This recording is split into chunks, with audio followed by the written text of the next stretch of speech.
आदित्य ठाकरे आणि ओवेसी एकाच दिवशी आज संभाजीनगरमध्ये असतील। चंद्रकांत खैरेंच्या प्रचारासाठी आदित्य ठाकरेंच्या 2 सभा होत आहेत, तर ओवेसी जलील यांच्या प्रचारासाठी आता पदयात्रा रॅली सुद्धा निघणार आहे। महत्त्वाची बातमी, तर आज आदित्य ठाकरे आणि असदुद्दीन ओवेसी हे एकाच दिवशी आता संभाजीनगर दौऱ्यावर आहेत आणि आजच्या दिवशी नेमकं काय घडतं हे पाहणं सुद्धा महत्त्वाचं ठरणार आहे। आज आदित्य ठाकरेंच्या 2 महत्त्वाच्या सभा पार पडणार आहेत।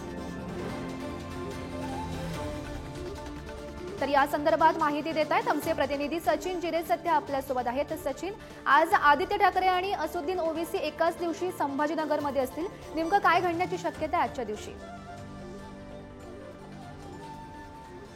नक्कीच हे दोन्ही नेते आज छत्रपती संभाजीनगरमध्ये आहे। खासदार इम्तियाज जलील यांच्या प्रचारासाठी अध्यक्ष एमआयएमचे अध्यक्ष आहेत असदुद्दीन ओवैसी हे आज दिवसभर पदयात्रा काढणार आहेत। ते खरं तर 2 दिवस संभाजीनगरमध्ये आहे आणि पदयात्रा काढून ते विशेषतः मुस्लिम बहुल भागांमध्ये ते एक शक्ती प्रदर्शन करणार आहेत। तर दुसरीकडे आपण जर पाहिलं तर आदित्य ठाकरे यांच्या 2 सभा आहेत छत्रपती संभाजीनगर ग्रामीण भागामध्ये।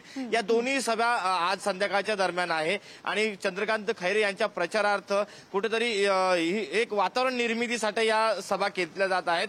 आणि जर आपण पाहिलं तर 3रा टप्पा प्रचाराचा संपलेला आहे आणि 4थ्या टप्प्याचे मतदान संभाजीनगरमध्ये असल्यामुळे आता कुठेतरी रंगत यायला सुरुवात झाली। मोठे नेते संभाजीनगरमध्ये येऊन आता प्रचार करणार आहेत। त्या पुढील काळात जर आपण महायुतीचा विचार केला तर 8, 9 आणि 10 या 3 दिवशी मोठे स्टार प्रचारक या ठिकाणी येणार आहेत। जर आपण पाहिलं तर महायुतीच्या नेत्यांकडून सांगण्यात आलेले आहे की अमित शहा, राज ठाकरे आणि मुख्यमंत्री हे तिन्ही नेते या ठिकाणी महायुतीच्या प्रचारासाठी येणार आहे। त्यामुळे आता कुठेतरी आज जो प्रचार थांबलेला आहे 3ऱ्या टप्प्याचा, 4थ्या टप्प्याचा प्रचार सुरू आहे, त्यामध्ये आजची सुरुवात ही महत्त्वाची मानली जात आहे। कारण की 2 पक्षाचे 2 मोठे नेते आता संभाजीनगरमध्ये आहेत, त्यामुळे पुढील काळामध्ये रंगत संभाजीनगरची वाढत जाणार आहे। हो, नक्कीच आजच्या दिवशी नेमकं काय घडतं हे पाहणं सुद्धा महत्त्वाचं ठरणार आहे। धन्यवाद दिलेल्या सविस्तर माहितीसाठी।